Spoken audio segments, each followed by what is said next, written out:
On behalf of Kundavi, Elwin, and myself, let me welcome all of you colleagues for this CGIAR staff webinar on the progress and next steps toward One CG. For those of you who hadn't had an opportunity to meet us before, I'm Claudia Sadoff. I'm the convener of the executive management team and the managing director for research, strategy, and impact. Kundavi and Elwin, if you could briefly introduce yourselves as well. I'm Kundavi Kadreshan. I'm the Managing Director for Global Engagement and Innovation. Very happy to be here today. Hello, Elwin Granger-Jones, the Managing Director for Institutional Strategy and Systems. Great to be here too.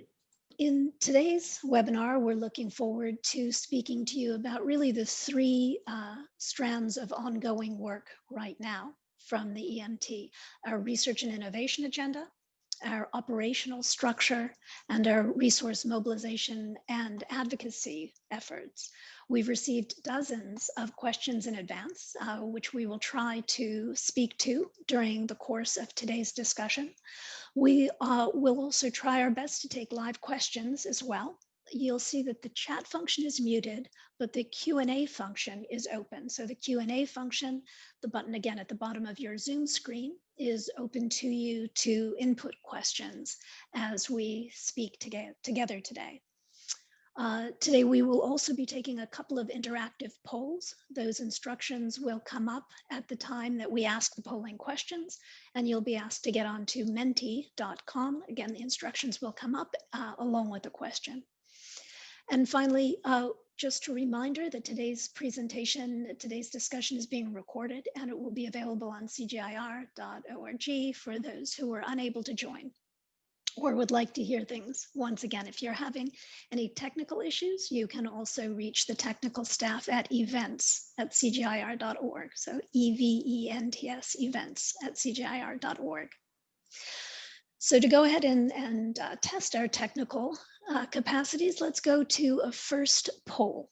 We are going to see where everyone is today. So if you could all go to menti.com, use the code on your screen to enter either on your computer or your phone, get into the question, and let us know where you're calling from today. Wonderful. We're starting to see countries coming in. Excellent. Excellent. The US, Mexico, Switzerland, India, Peru, Nigeria, Honduras, Colombia, Kenya, Italy, Canada, Ireland. It's fascinating to see the globality of the CG generally and the extraordinary spaces that we're finding ourselves in under these extraordinary times. So it's wonderful to see everyone joining from wherever you are today to catch up together.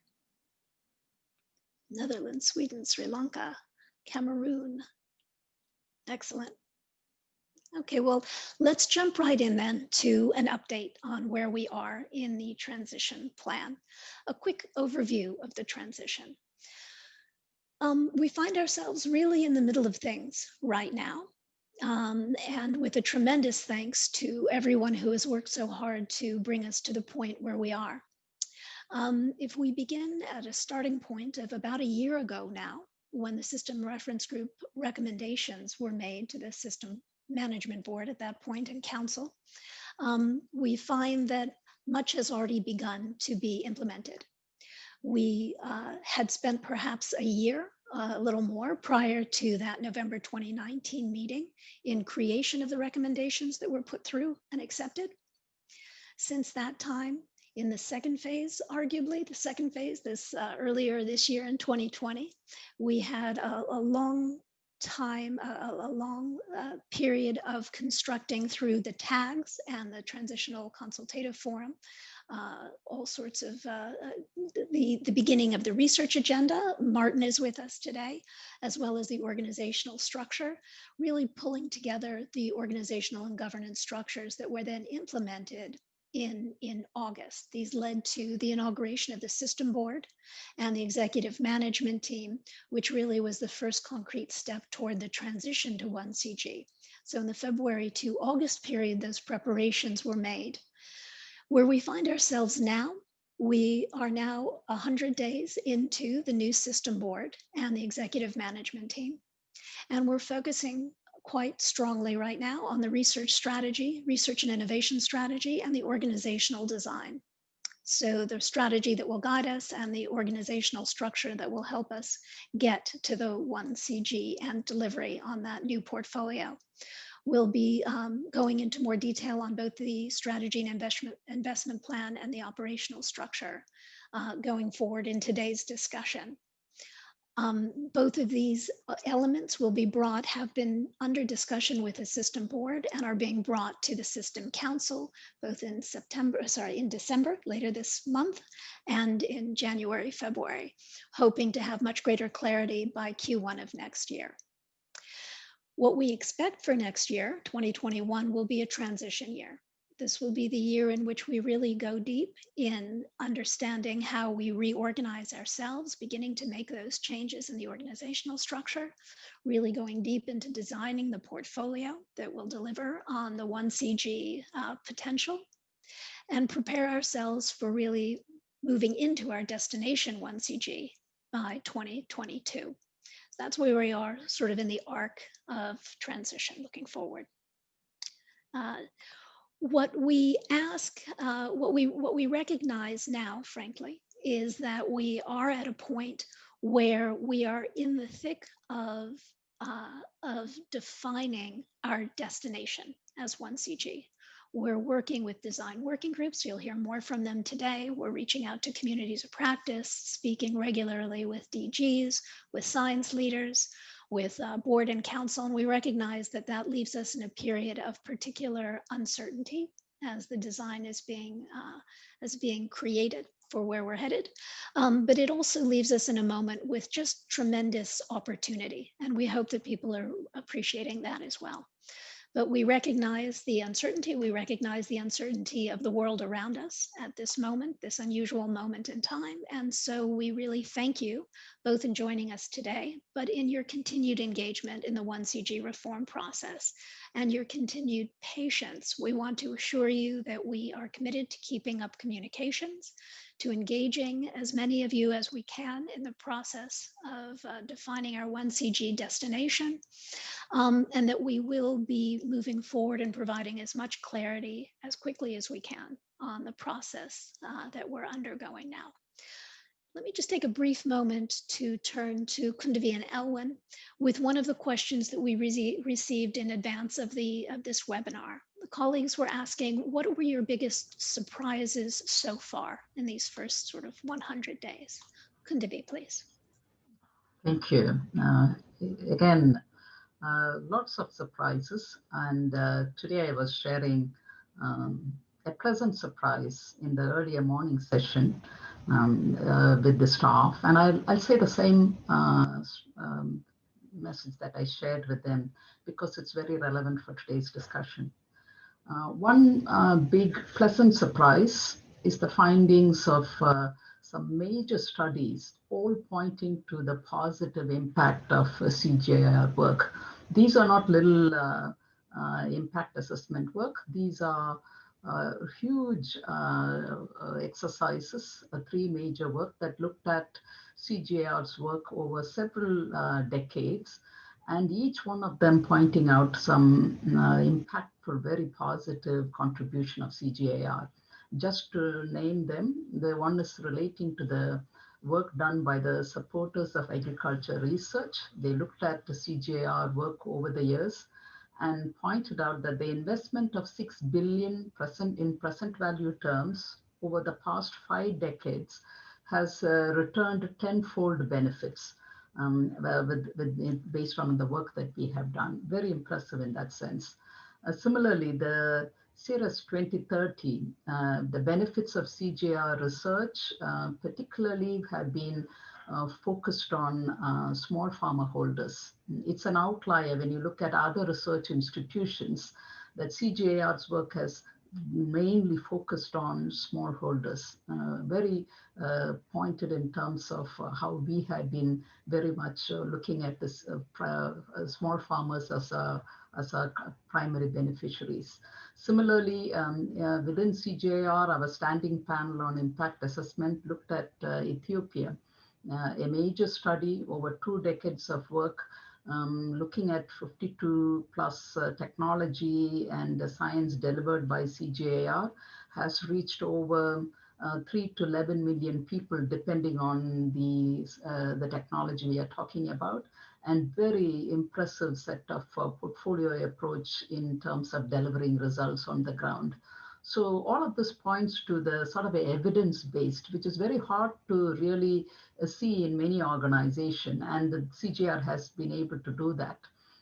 As a part of my initial set of discussions with a lot of players inside CGIAR, outside with partners, funders, with countries, very positive, strong feedback in terms of the quality and the skills of our staff and the quality of our work. So in a sense, scale up our ambition in terms of what we need to do.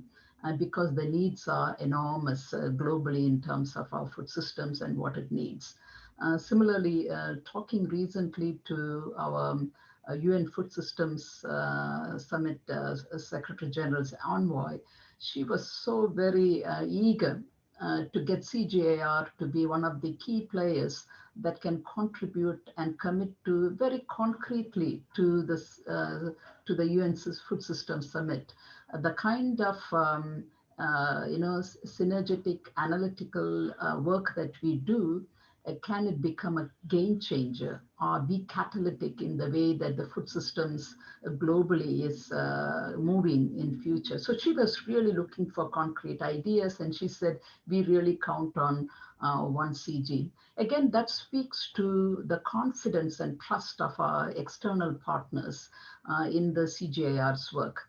Why do I say these two? One is the evidence that has shown over the many years of work, and the confidence and the trust that our partners have in us. And that actually points us to our today's discussion and the work that we are really plunging in the next coming months is how do we leveraged the evidence and the confidence and trust of players to be more than what we are now. And I think that's something that we really need to use as part of this One CG process moving forward. I think if we get this right, we really have a chance to be a major player and contribute to the food systems. And that's something that I really wanted to share as a pleasant surprise of what other stakeholders see and what our evidence has shown.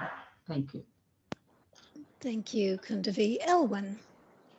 Yeah, what surprised me is the fact that during an incredible moment of uncertainty, an incredibly difficult time with COVID, where so many people are in their personal and professional lives facing challenges, that I've seen those I've encountered across the CGIAR really responding well to what's being asked of them, which is to step up above and beyond any specific roles we play and think big and think bold about this change process. And I've just seen incredible ability of leadership and staff, whether it's the DGs, the center management in these various design working groups, the communities of practice, to be able in a moment of great stress to talk about a really stressful issue, which is organizational, operational change. And that is, it's not a surprise because I expected it to happen, but it's wonderful to see people be so resilient to be able to consider such an important and profound change process in the middle of a really difficult period involving lots of professional, social isolation and all kinds of other challenges. So that's been wonderful to see. Thank you, Kathy. Thank you, Elwin. I think both of these reflections really point to the moment in time that we find ourselves in. On the one hand, it's a very exciting and very promising moment where there's a lot of global thinking around food systems and recognition of CGIAR's role in this transformation of food systems that we must see. It's also a very difficult moment globally. And it's encouraging to see just how strongly CGIAR and all of us within all of the people of CGIAR rise to these opportunities and to these challenges. So if we if we then begin to delve into the substance, actually back a slide, please. There we go. If we're going to focus really in this research and organizational design phase that we find ourselves in now, I'm going to update on the research strategy and investment plan, and then we'll move to Elwin to talk about the operational structure. Let me first remind people the research and innovation strategy is a 10-year strategy that looks to 2030. And it provides the big picture of the way in which the CG is going to contribute to SDG goals, how it's going to make a big difference in big challenges. It's a broad research and innovation strategy. The expectation is that it will be implemented in three-year rolling investment plans. The foundation of the work toward this research strategy and toward the investment plan builds on the system reference group mandate. I recognize in the chat that we're already falling into acronyms. So the system reference group was the group of system management board, science leaders, and council members who spent a good deal of time coming up with these original recommendations. It builds on those SRG recommendations. It builds on the group of the tags, the transitional advisory groups, on each one of those recommendations that had been put forward. It builds specifically on the workshop that was held this past summer by the transitional advisory group on research, alongside with all of the science leaders. It builds on the discussions we've been having with communities of practice in our monitoring and learning teams with the ISDC. It builds on a long set of communications internally and externally, comments on the drafts, 2 different rounds that provided over 1,300 points of input into the strategy where we have found ourselves, and also the informal advisory groups that helped us to define the action areas of the strategy itself. So if we go now, we're trying to make space, and we'll skip this slide. Next slide. Move to this note. Okay. Sorry, one slide back. We have the wrong slide in this deck.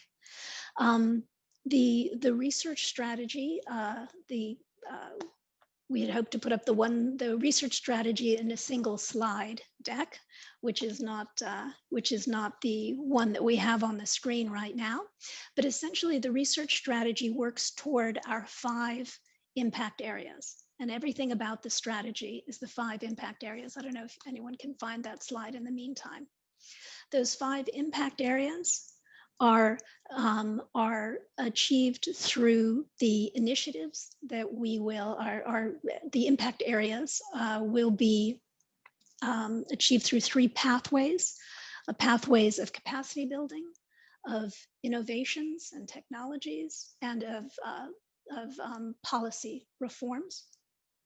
Those impact pathways will be engaged in through regional and country and global level initiatives, organized by our 3 science group and action areas. The 3 science group and action areas are systems transformation, resilient agri-food systems, and genetic innovations.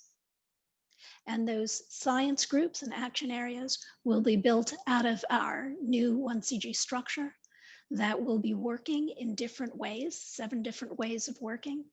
A more systems transformation approach, innovative financing. I wish I had memorized all 7 before we lost the slide, but you'll see them in the research and innovation strategy when you look at it online, all of which is built upon partnerships. And this is what the new strategy does. It's very much focused on impact in our 5 impact areas, which are, let me see if I can get them all right and my colleagues can jump in. Climate, poverty, ecosystems and biodiversity, gender equality, and food, nutrition, good, and diets. So there we go. That's the slide that I just tried to do from memory. The impact areas on the top, the 5 impact areas on the top in blue, the pathways to impact through capacity building, innovations, and policy. The idea that we are going to engage in country, regional, and global level strategies from our 5 action areas built on our different ways of doing things in our partnerships. So this is the strategy in a nutshell. Now, the strategy will be implemented in 3-year investment plans. And those investment plans will be made up of CGIAR initiatives, which will be large 3-year fully funded efforts that draw from the capacities across the system. And if we go to what would have been the next slide, let's see if we've got that next slide in there. Great. So these CGIAR initiatives will be defined in these ways. They will be demand driven, responding to priorities of our users, our partners, and our stakeholders. They will be challenge oriented because they are really addressing those global issues, the big issues of the SDGs, the big issues of the day around climate inequality and other priorities. This is, of course, in addition to our heartland work on hunger, food production, and farmer livelihoods. The initiatives will be very systems oriented. We're really looking at the whole system within which we operate and ways in which we can achieve impacts in all 5 impact areas with each initiative that we are engaged in.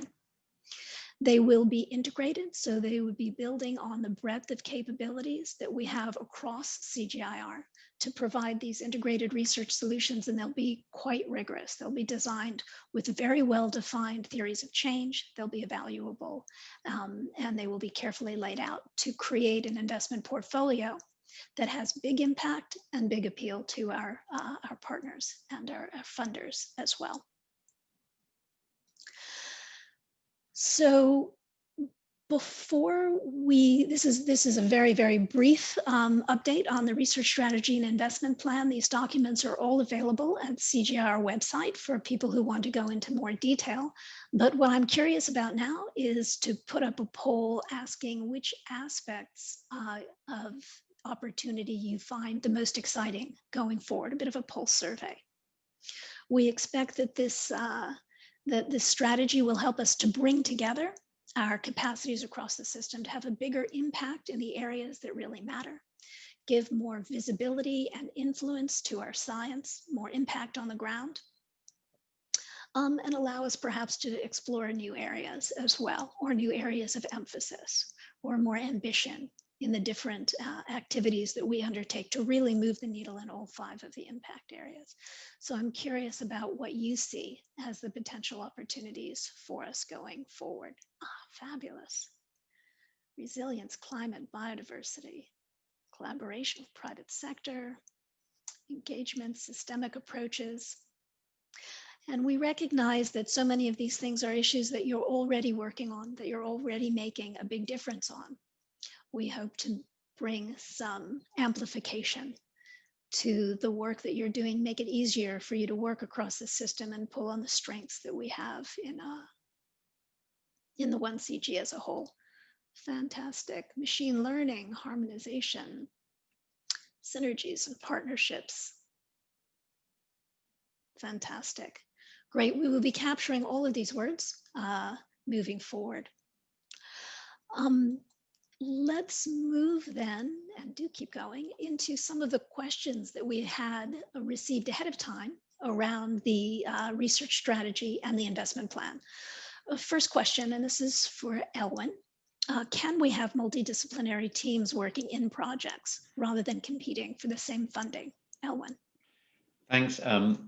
Sort of 2 parts in one in that question, really. Can we have multidisciplinary teams? That is completely the intention. On so many issues, we require, and we know this, a whole range of perspectives, and that's very much at the core of the research and innovation strategy. Not every issue requires a team, and there are clearly areas where deep specialisms are required. That's our core strength. But the way we imagine framing and pulling together these CGIAR initiatives is that there would be a range of skill sets involved in many cases, if not most. And that's particularly driven by the idea that everything we do has to achieve gains and impacts in those 5 impact areas that Claudia mentioned. And the second part of the question is doing this rather than competing for the same funding. And that's something that Kundavi and we'll all be coming to in various parts of the conversation, but absolutely yes. I think that the experience in pretty much all aspects of our lives is that cooperation is a positive attribute, and much of this design and much of One CGIAR is designed around, if we can find ways to hardwire in cooperation, that'll bring gains on fundraising too, and make sure that effort we put in to resource mobilization is all optimized, because we're all rolling the ball in the same direction rather than pushing it in different directions, which is always inevitably the risk of a system where we are sort of designed as we are now. So that's a great question, and I hope I'm going to take a good stab at answering it. Back to you, Claudia. Thank you, Ellen. I'm seeing some questions in the Q&A that have to do with organizational structure, and those will come to in the next section shortly. In the meantime, another couple of questions on research, on the research strategy and investment portfolio. We were asked, how will the transition from the current CRPs, how will we transition from the current CRPs to the new portfolio? This is obviously a very important question. We know that the current generation of CRPs are scheduled to come to a close at the end of 2021, at the end of this coming year. And we also know that we have had tremendous work under these CRPs, really excellent impact, extraordinary people and capabilities and partnerships that have been built, and that these are essential building blocks for a new portfolio. What we'll see is the new portfolio coming into view in the coming months. We are beginning a consultative process to develop the 2022 to 2024 investment plan, which will be the portfolio of One CGIAR funded CGIAR initiatives that will be launched over this 3-year period. Those new initiatives will need to adhere to the prioritization and the design criteria that we have just discussed. They will seek to make impact in all 5 impact areas. They will seek to leverage our strengths across the system in more integrated ways. And as those are developed, they'll be developed both with the supportive advisory groups who help to prioritize, and then design groups who help to go deep into the scientific design of these initiatives. As those come into view, then we'll be able to plan our transition very mindfully. We can't describe completely where we're going yet, because the process of portfolio development is one we'll be working with so many of you upon on creating. But to reiterate here that the transition will be one that is very mindful, that is very careful to transition in a way that secures the strengths of our system, of our people. We are a system of people and of scientists that honors and delivers on all of our ongoing research commitments, that doesn't sort of take our foot off the gas in the coming transition year. Remember, 2021 is a transition year. We will continue to develop research over that period of time. Bilateral research will continue to be developed over that period of time, and we will move toward as strong a transition as we can, as strong and mindful a transition as we can into this new space, which we believe will put us in a position really just to have much greater impact into moving into these larger, more integrated programs moving forward. A related question is one that I will give to Kundavi, which is another one that we recently received, is that how can we assure that we don't leave high value capacity across the system unfunded? Kundavi. Thank you. I think in terms of the ambition is to reach 2 billion annually CGIAR. And one of the things I want to emphasize, this will consist of both bilateral and pooled funding. Although you heard a bit about the investment plans and the pooled funding being a big part of it, bilateral and non-pooled funding will remain a critical part of our overall funding mix. So let's keep that also in mind. Under One CGIAR, we would see a much more integrated and coordinated approach in terms of the bilateral non-pool funding. That will also enable us to take on some exciting, ambitious programs to be able to deliver much more impactful at the country level and the region. So all in all, the intention is to scale up our resource mobilization in a significant way to be able to support the strong capacity we have in the centers currently. And again, one aspect is a lot of ideas and how do we make sure that to also give staff the sense CGIAR is the place to work, and therefore to be able to support them with the resources to be able to deliver on your work. So that's a key element of making sure that people have the necessary tools and resources to be able to do that.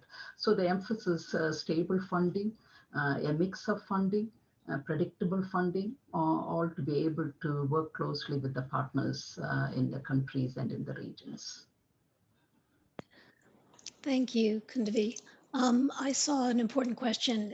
Every question in the Q&A is important, but I saw something that came in from Anthony Whitbread on asking when we would begin to discuss the CGIAR initiatives, which really is essential, that destination point.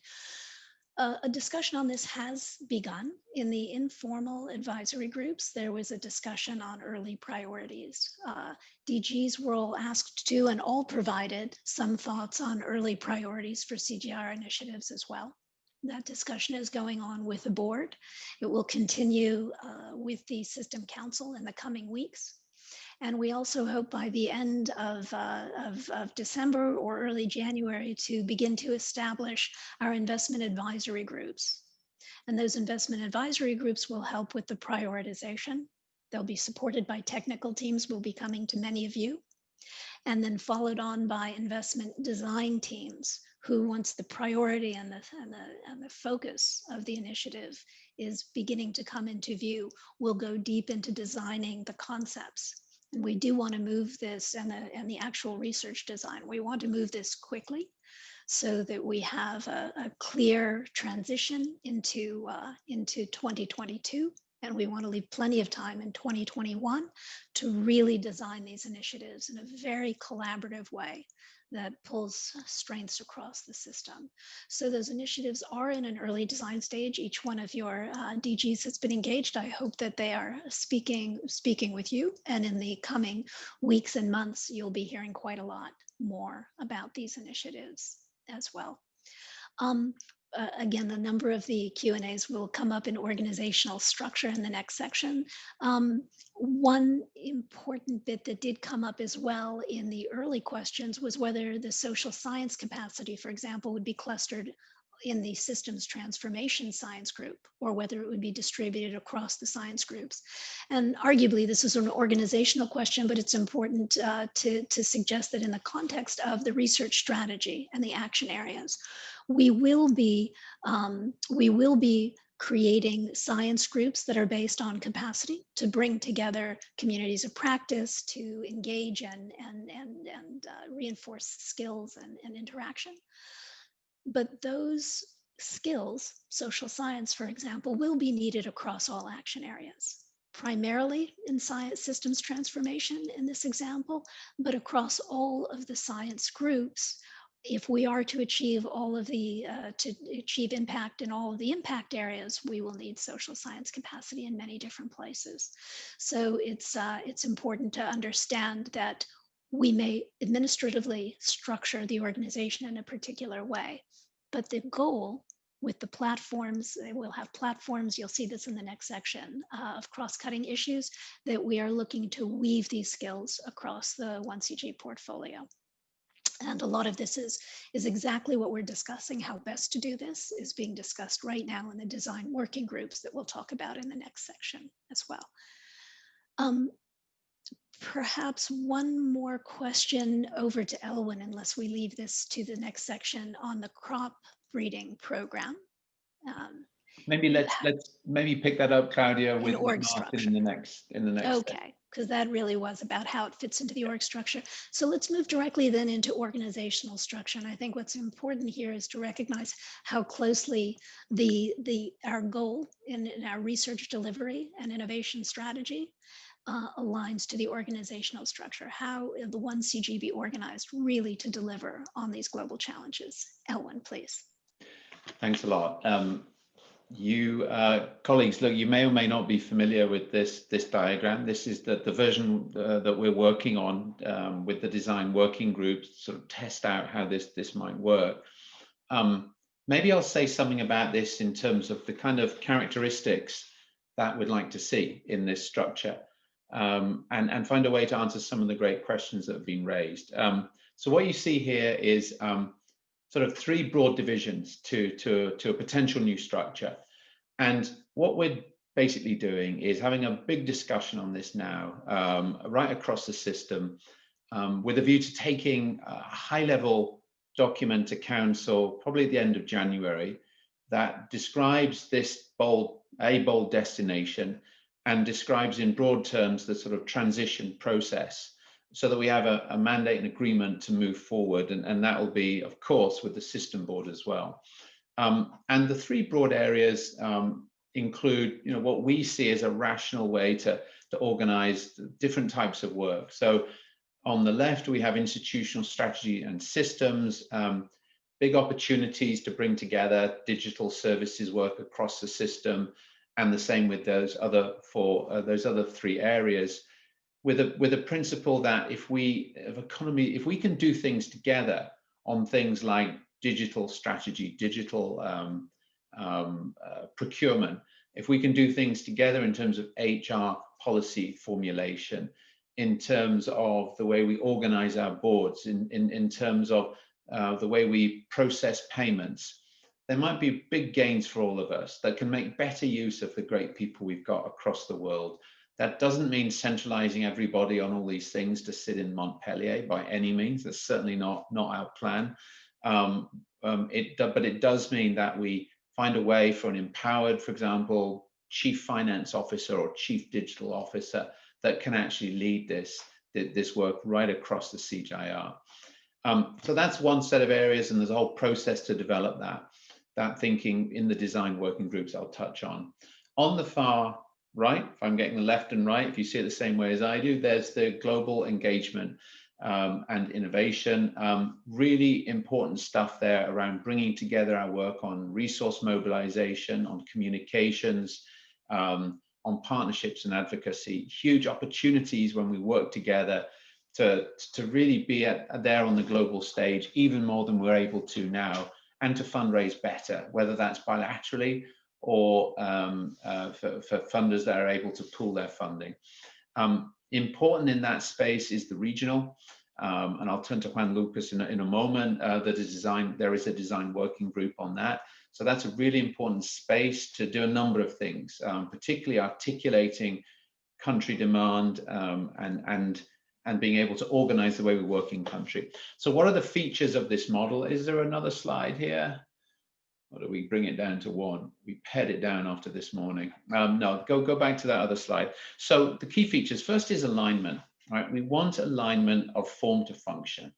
And that speaks to some of the questions that were raised. For example, Thomas, about will there be a matrix? I think there's always a matrix of responsibilities in any role.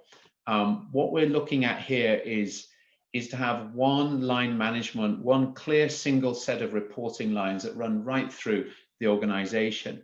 But that doesn't mean that we will only be working according to those reporting lines. We would be working in a number of functions, working in with a number of teams. So it will remain and should become equally multidimensional the way we work. So I can imagine breeders working very closely with nutritionists and climate experts and gender experts, as happens or should happen now, and possibly even more intensively in meeting these impact areas. So there could be a matrix in terms of how we work, but we are looking for manageable and simple decision-making structures and line reporting structures it was part of, I think, some of the confusion around the CRP structure that certainly the funders have picked up, and many colleagues in the system, where there's this notion of duality of a CRP structure and a center structure that often comes together, but not always, made it quite difficult for us to fundraise for those in many cases, and certainly added to some complexity. So we're trying to keep it simple as best we can by having clear alignment, by having clarity of reporting lines, whatever the source of funding is, whether it's what we call now bilateral or pooled. We want to have a clear organizational structure where there is a simple way of addressing and managing whatever the source of money is. The PMUs of CRPs, Richard, you asked that question. We would anticipate that this structure, the operational structure, would basically deliver our programs, and people would be drawn from different parts of those professional skill groups and brought together to deliver on pooled or bilateral projects, and to deploy ourselves, effectively across that.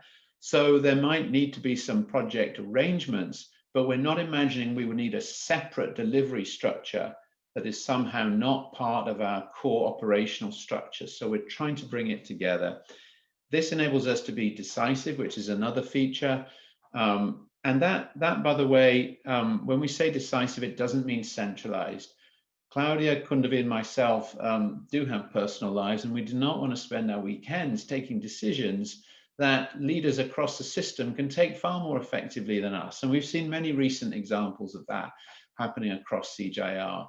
So it's really about able to take decisions essentially when we need to, but for the rest of the time, and for many, if not most decisions, those should be delegated right across the system. We wanted more diverse CGIAR. That's another feature in all kinds of dimensions, whether it's the communities that we're part of. Just had a great discussion with the IMI board in their board meeting about the water world, similar discussions on livestock, actually in various, pretty much most bits of the CGIAR. There are partnerships that existing scientists have that we want to absolutely cultivate and fundraise within, but also about the people that we have working for us. On collaboration, Carlo, you asked about that. Does this structure create multidisciplinarity? We believe it does, and we'll come to that in the discussion a bit more. This does not mean that everyone working in this structure only sits in that one box, whatever the box is. It's designed that people work across boxes. These are simply reporting lines, and we will have incentives for people to work across areas. On accessibility, some great questions about that that were asked.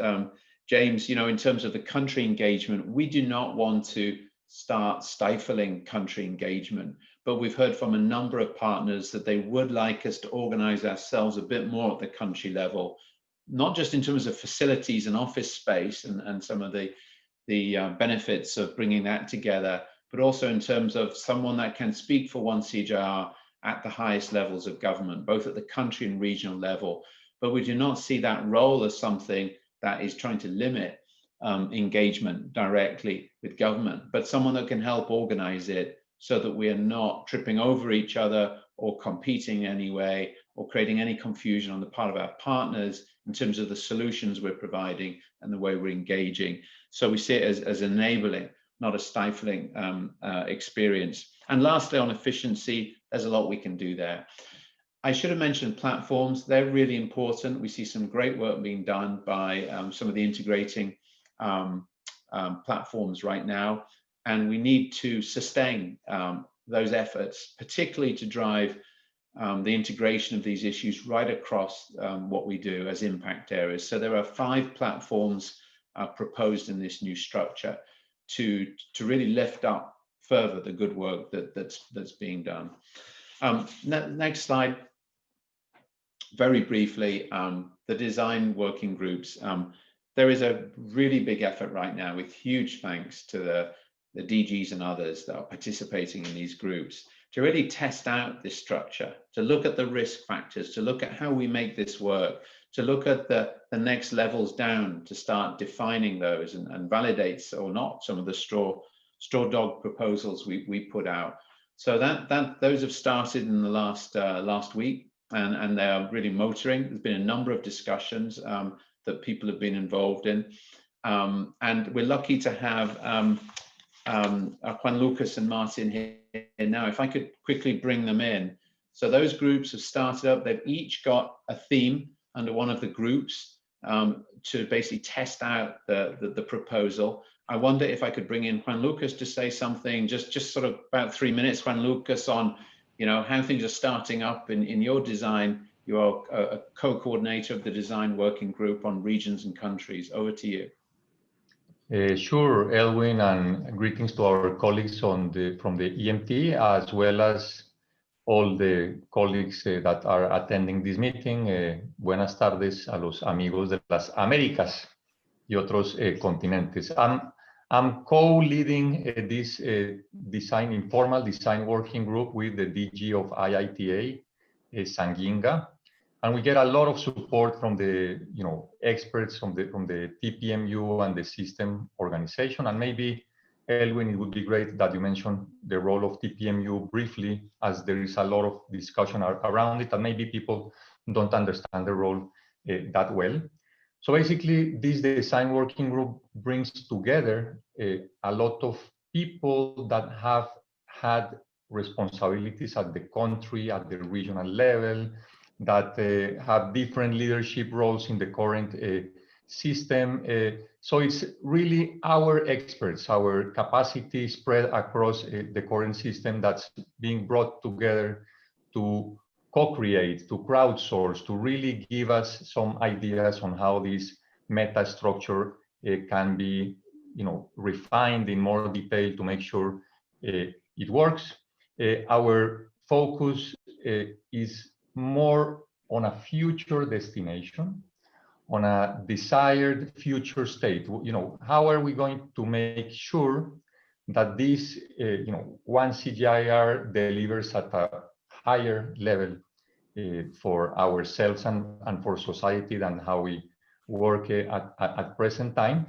And we are not focused so much at the moment on the transition, but basically, looking future state, leaving our specific hats outside of the virtual working space, bringing all of our knowledge, all of our expertise, but really doing some free thinking into designing this future state, and of course making sure that the recommendations we give the EMT by the 18th of December meet the aspirations of One CGIAR.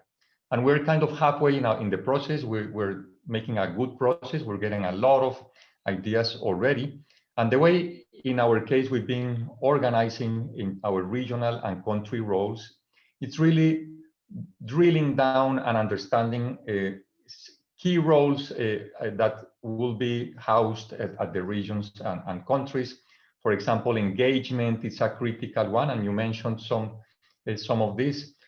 How do we reach out to ministries, not only agriculture, environment, finance, etc., sub-regions, communities, private sector, etc. Engagement is critical for One CGIAR to deliver. How we work on demand and understand really and are able to capture, okay, where is the comparative advantage and where does the CGIAR can really support the local and regional needs. We're discussing about fundraising, a little bit for pooled, but mainly the bilateral funding that's related to that engagement very closely. And we're starting to discuss delivery and how we support elements such as project management and all the capacities the CGIAR hosts in the different regions. So that's kind of where we are, and of course there is challenges, and for example, well, there's huge challenges, but we are particularly trying to understand how we address a matrix model between regions, countries, and science groups that can operate effectively, and that implies authorities and processes so that regions and countries for One CGIAR are really empowered to deliver for CGIAR, but also scientists have a clear role in engagement and working with their many traditional partners. So that's kind of where we are, just to give you a flavor. Over to you, Elwin. Thank you so much for the time you're putting into this, and your colleagues, Juan Lucas.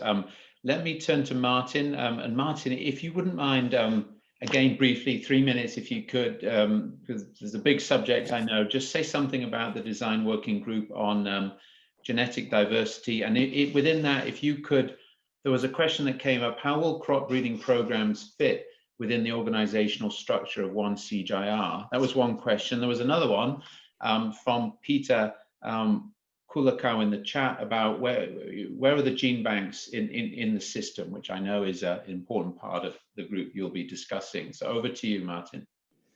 Yeah, thank you, Elwin. Can you hear me well? Yeah, I think so. Yeah, clearly. So basically, maybe you can go to the slide just before this one, the 2 slides before. No, before this, yeah. So here you see the structure set up with the science in the heart of the whole system, with the idea to have 3 big science groups covering all the science programs, basically, that are now in all the centers. So I'm in several of these groups, but I'm co-leading with Jean Ballier from IRI, the acting DG, the Genetic Innovation Group. And now maybe you can go 2 slides further, please. Yeah, so it's an exciting discussion, and especially such a organizational change is very complex. So also we focus also on a destination structure, which you see now here on the screen. We have several proposals. Tomorrow we have the 2 groups, subgroups that we made, bringing together so that we come up with a proposal to the EMT, and that can maybe go then also to the System Council, because donors already start calling me, because donors are really keen on what's going on here. The donors for a long time been saying, especially in the breeding, crops to end hunger, 3 years ago, they started with it. We are so committed to the breeding in the CGIAR. We want to make sure that it's well structured, more or less a little bit like what's happening in the company, and not having a small breeding program on crop X in center A, B, and C, and crop Y in another center, but that is really structured well by having also a head of plant breeding, for example, overseeing the whole breeding program set. So we had several meetings, and in 2 weeks, I think we got pretty far, not because of the capacity in the group, because it's a great group with DGs in there, with DDGs in there, and breeding leads in there, but basically because there's already 3 years of work done by the crops to end hunger donors and the EIB. As you know, we have the Excellence in Breeding program, platform, I must say, that has been working on modernization plans with all the breeding projects in the CGIAR. And also those modernization programs are now being funded by extra investments of the donors. So here we have, for a reorganization, you always need extra money, and Kundavi already was talking about this. But here the donors are already putting extra money in just for the modernization of the breeding programs. And so basically we designed something on the destination. It's something like this. This is not the final one, but basically in the heart of the whole thing, we have, of course, the gene banks. Here they are. And the gene bank platform, they have also ideas on how to organize themselves, but at least the gene banks will be there with the head of the gene banks, and how it's internally structured and programmed. That's another story. And of course, the head of plant breeding and pre-breeding, because pre-breeding has to be, that's the link between gene banks and breeding, has to be in there with the major breeding programs that we have right now in the CGIAR. So on the major staples, wheat, maize, rice, but also on roots, tubers, and bananas, legumes, and small cereals, and so on. So they all can have a leader there. I don't know how big we'll call them. But then the Global Director Genetic Innovation has 2 of these groups reporting. Right now we are in a discussion, should animal be in there? And Jimmy just sent a great note indicating that they would like to see animal breeding of animal genetics also being here as one pillar. But key is here that these are not standalone components. Basically, this goes across the centers. But then we have the whole breathing support function, and you can't see my my indication, my mouse there, but on the right side you see the breathing support and strategy with operational support, informatics, breathing research, although a lot of breathing research all in the breathing programs as well, etc., and the links with the NARS, legal and policy. But especially on the left side, you see that we start with looking at the markets, what is necessary, what is the need for breathing products, and then with market intelligence, seed systems also going through the breathing program and then scaling up. So this structure is already more or less linked to the programming that we will do later on, the investment plans that will come in starting in January. So, but I think, we think as a group that this can be an example of the other programs as well. Of course, there's been a long time thinking behind this already. So we have something to build upon. But of course, tomorrow also we will make a start with the transition already, because I think with the structure we are pretty far, and some details can be changed. We have already the support functions with the excellence in breathing and in the different centers. So, but the key is also when you have a destination, you have to make a transition as well. So we will have a first start of the discussion tomorrow. What kind of things are coming up? Because it's important that accountability and responsibility are well linked and clear. For example, the breathing leads are now reporting to a director general, like in my center as well. And that will, in such a new strategy, change to a head of plant breathing in that sense. What does it mean for the programming? What does it mean for responsibilities, for budgets, and for the support? That's also what we have to start discussing. But I think this is maybe the first one that could have a go as an example, because the donors are really keen. Dave is saying already for 2 or 3 years, we have indicated that we want to have it organized like this. So that commitment is there, but there's not just a loose commitment. It is commitment with funding.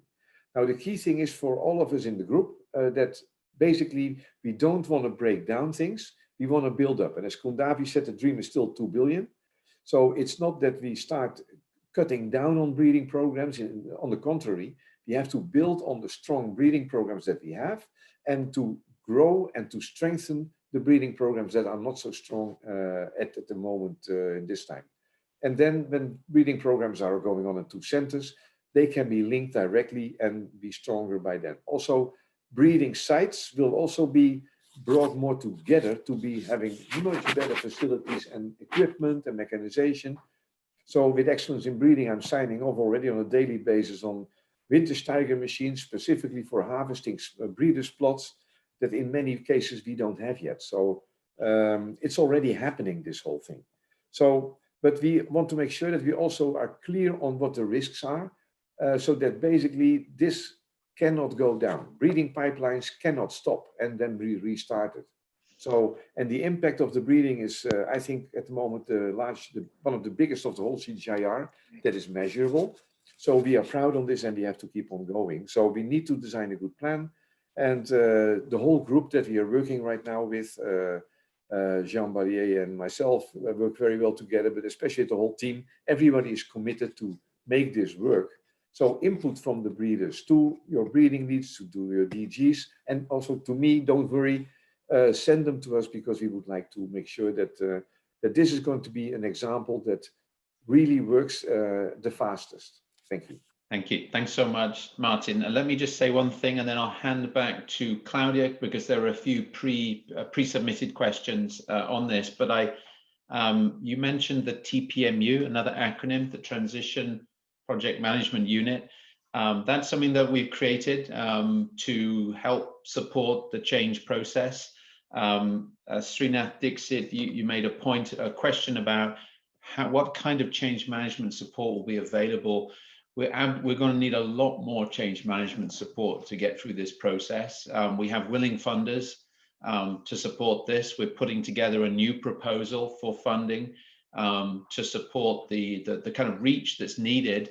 And we have a small but I think very, very effective team trying to guide us as we are now.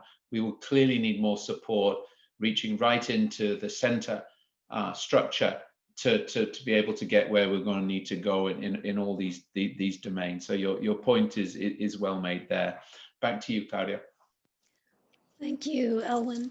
Let me pick up on a couple of the points, 2 points in particular that we had predetermined questions on, pre-submitted questions, as well as what we're seeing in the Q&A. And then we'll move forward. Much of the questioning that's still in the Q&A will have to do with Kundavi's section, which will come next. One of our pre-submitted questions was, what does this mean for current jobs and roles? And we had an anonymous question asking about the elephant in the room and jobs. And so it is worth speaking to.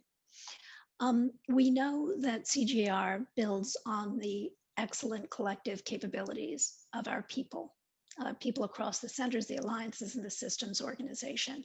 And this transition is really about finding better ways for us all to work together. It's about sort of harnessing our skills for higher impact, for higher influence, for higher visibility of our science. It's not about cross-cutting, cost-cutting, or downsizing. It's about reforming ourselves in a way that we can be most impactful. As part of that transition, all roles will become part of a more integrated global operational structure that spans across the CGIAR centers, alliances, and system organization. And as a result, some roles will change, some reporting lines will change, and some will not. The details of those changes are really being investigated and interrogated now by our design working groups. Again, those design working groups include our directors general, our science leaders, and the range of our professional communities of practice. Part of that will be part of our early 2021 outputs will hopefully be clarity on this operational structure, at least at the highest levels moving forward. But the hope is really this. The hope is that for the researchers, we will have global leadership in research and innovation on food, land, and water systems, and that the scientists will report to those global research leaders who will be world-class and will enhance the collaboration across disciplines, across regions, unlock more stable and predictable funding, and foster more effective partnerships.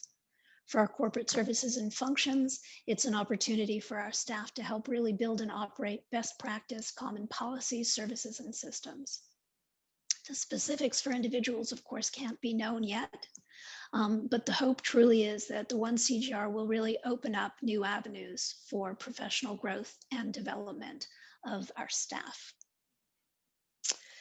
Another question that was pre-submitted was, how will we ensure linkages across the 3 science groups? And then we saw several comments that I think relate to this. Carlo was asking about multidisciplinarity. Claudia Ringler, I have to use her last name so that no one continues to confuse us as they have for years. Claudia Ringler was asking about designing programs that reach across science groups and their substance. Marie was pointing out that some of the distinctions between maybe systems transformation and resilient agri-food systems is a bit fuzzy. And the truth is, yes, these science groups are imperfect. We spent a lot of time figuring out how to slice science groups, how to name science groups, and it is not terribly satisfying. But we think that this is quite workable. And the priority for us is not simply to replace silos with new silos, but to create a system that, while we have to go firm on what the science groups would be, that we structure into the institutional organizational structure insurances that there are strong linkages across these groups so that arbitrary distinctions don't hold us back from designing our best programming and delivering our best work. So some of these linkages include the fact that the CGIAR initiatives will draw from skills across all of the science groups as needed.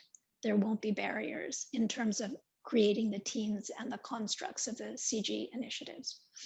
Our impact area platforms reach across, and their reason for being will be to ensure that we are not siloed and that we make sure that we have a seamless thought in impact areas across all of the science groups.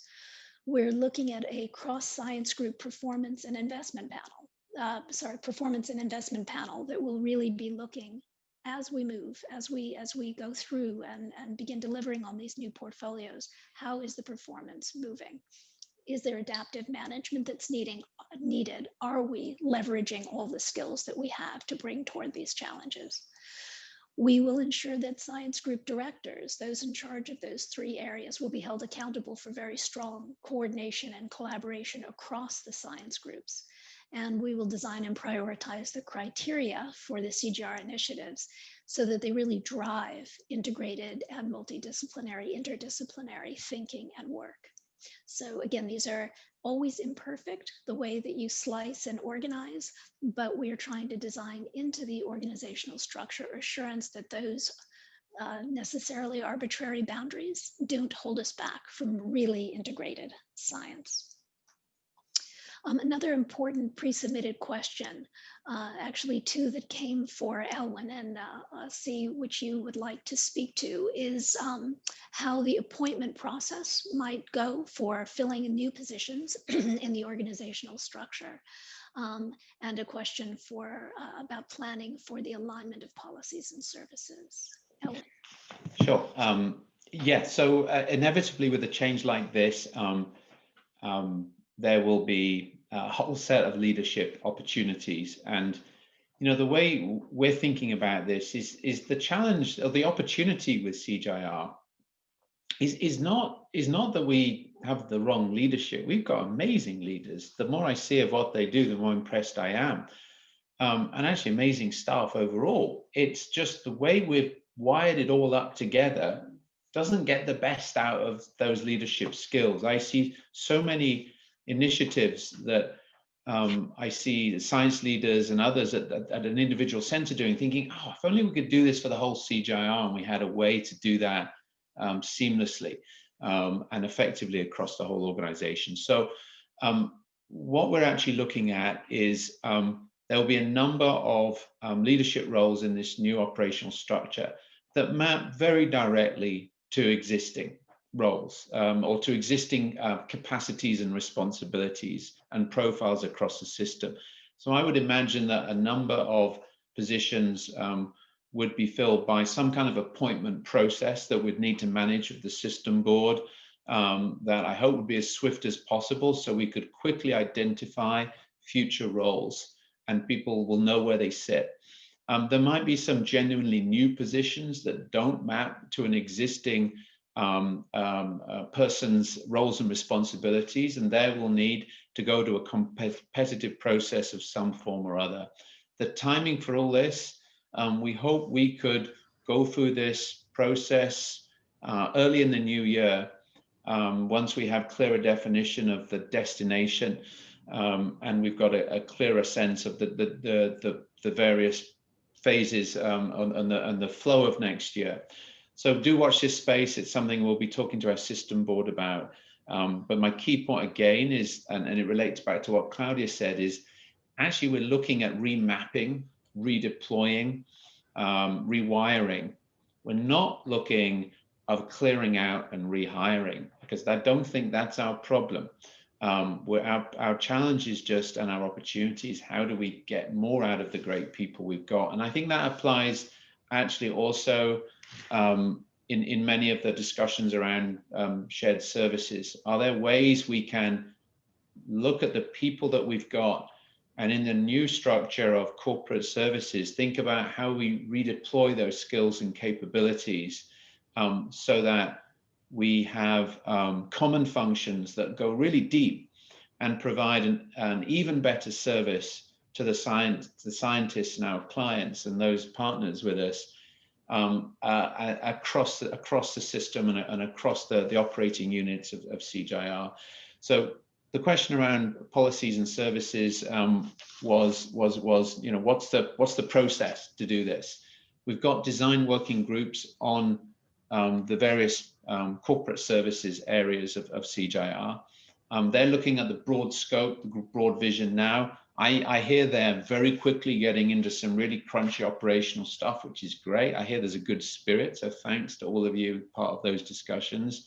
And I think early in the new year, they're going to very much get into the more of the detail on not just the destination, but how we get there, which is particularly complex on things like HR policies and IT policies and the rest. So expect a lot more deep work next year on scoping out and designing some quite significant investments as well in our corporate services, because I hope this One CGIAR change can come with some significant funding requests that that is an opportunity to actually reinvest in some of our facilities, infrastructure, and services. If I may, just a quick question: Did we answer the question from Hope Miller on results and performance management, where that sits? Bottom line is, it has to be in there. We will need a dedicated group of people looking at this across the whole CGIAR, and it's in our bucket list of issues that we need to work up into version 2 in terms of where that capability sits on a cross-cutting basis. But it is something that's tremendously important, as we know. Back to you, Claudia. Thank you, Elwin. We'll turn to Kundavi and some of the other unanswered questions that we had naturally fall within the presentation she's about to make. One of the important issues that was coming up in one of the many important issues coming up in the Q&A was around brand identity and center brand identity. And I think that this is important to restate that our center brands we think are of great value. And the One CG brand, we think, can be of much greater value as we redefine it and as we give it visibility. And we are working, and Kundavi will speak to this, to find ways for those to reinforce. And we find ourselves at the beginning of a very, very interesting year in 2021, where there will be tremendous opportunities for us to rebrand and reintroduce ourselves. So Kundavi, please. Thank you very much, Claudia. Let me just quickly run through some 4 slides, which builds on what my colleagues already talked about. We heard a lot about the strategy, the science part of it, and the institutional architecture to deliver on that. I will just touch upon the resource mobilization, the communication, the advocacy, the partnership element of it. And often we ask ourselves, why this One CG? What does it mean for us? And what does it also mean for our countries? And you may actually ask that if I said that in the start of this event, that One CGIAR as a system has been having such an impactful work over these years, why go through this painful exercise? I think the main point when we look at these things more carefully is the impact at scale. And at scale is what we really want now. And that is also the goal of the resource mobilization, the communication and advocacy strategy. It's part of the central aspect of it.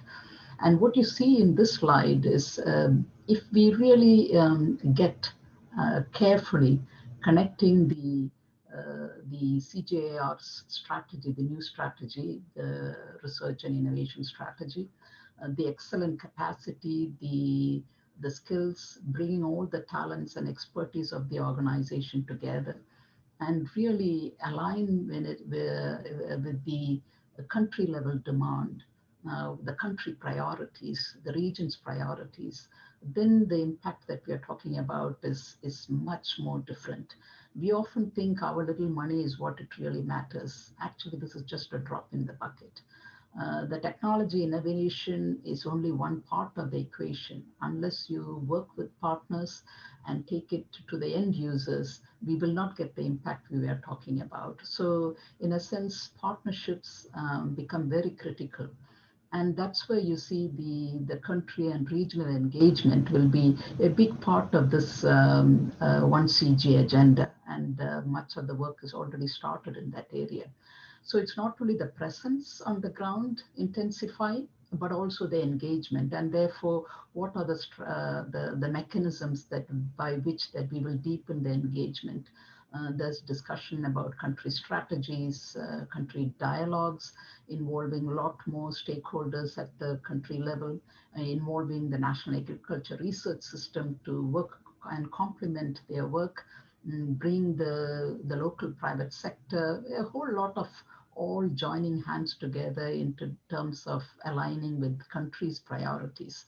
You actually heard from both the DGs eloquently, both in terms, one of them, Juan Lucas, was talking about the regions and countries, and the design working groups are really looking at what are the roles and responsibility of the regions and country leaders, and to how do we match with what Martin was talking about, the excellent offer from the organization as a whole. And that's where we have to see the right alignment so that we can actually bring the bigger impact.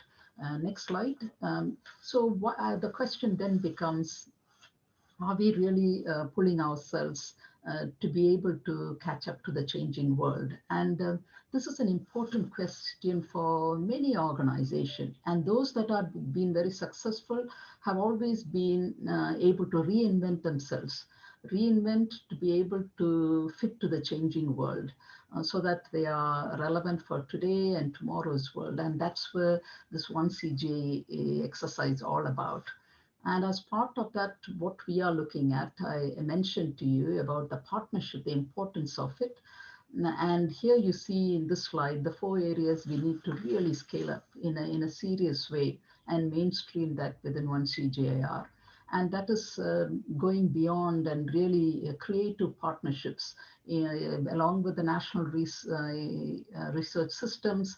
Let's scale up our ambition to really take it to regional entities like the African Union, ASEAN, similar bodies, that we can actually really use them effectively to influence a number of countries together. And we have actually already started those discussions, and many of the existing centers are actually doing that, and we will actually learn a lot from their experiences, but we need to sort of scale this up in a bigger way.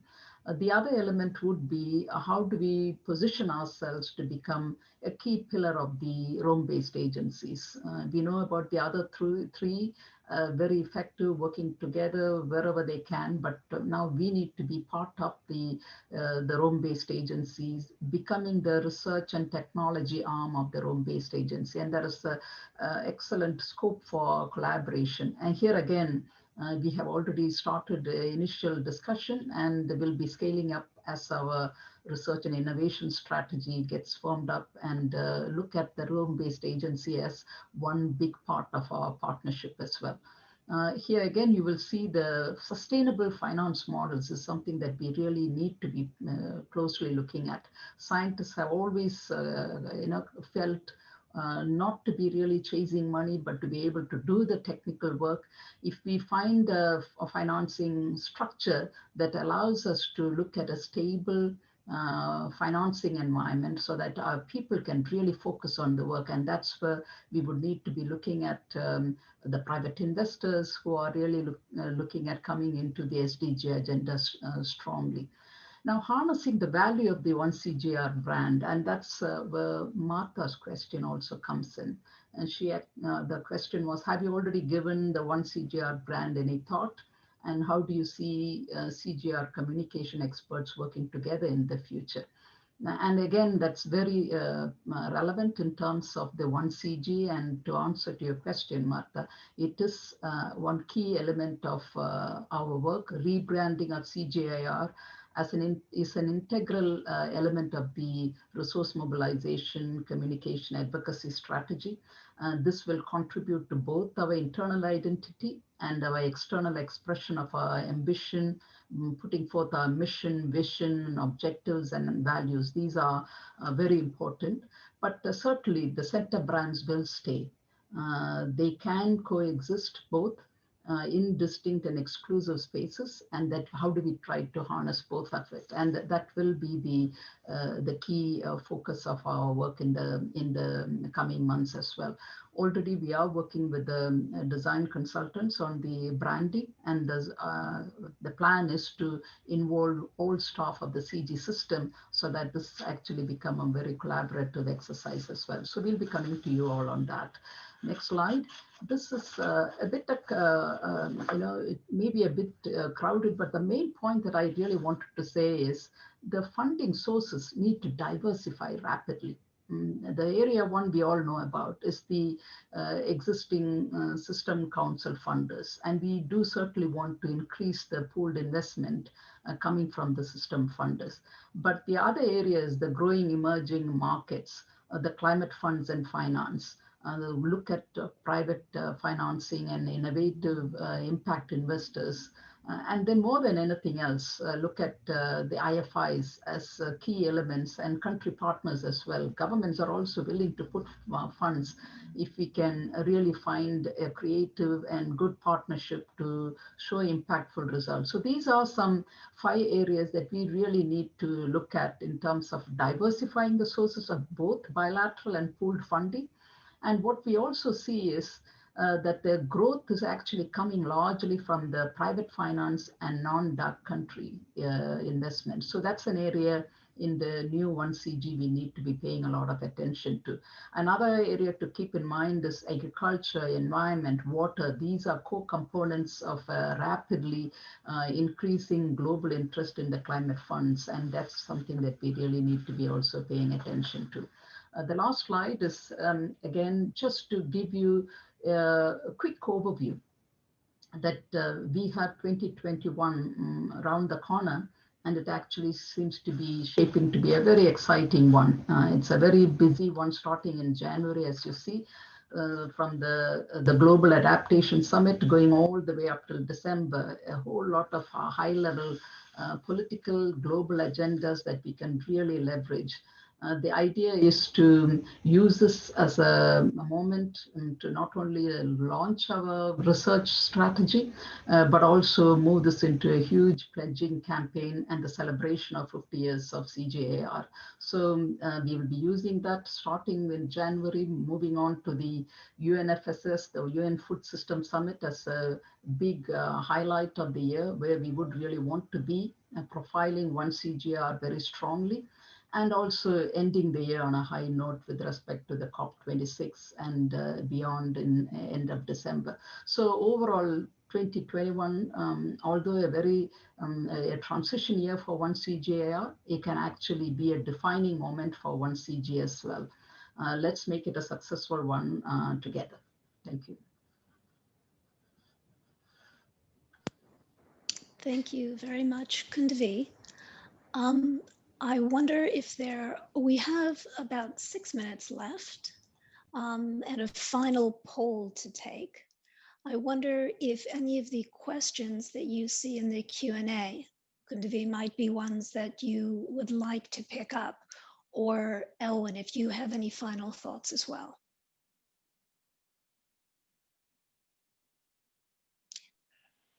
I think we've actually cross-referenced most of these. I saw a good one on diversity, and I really hope that, well, look, in terms of the diversity of the process, we have drawn from across the system, and particularly the center leadership, to help pursue these design working groups. But there's one design working group in particular on people and culture that I really want to get into some of the really difficult territory around what is the culture of CGIAR, what are the people that work for it, what is the profile and the diverse profile of the future of 1CGIAR? What does it mean to work for 1CGIAR? What do we want? How do we want to appear? What do we want the world to think of us? And I think there we need to get into a whole bunch of HR issues, a whole bunch of questions around what are the obstacles to achieving a more diverse workforce at the senior levels? How can we change that, and how can we change that quickly? And all kinds of questions of that nature that are difficult to talk about. I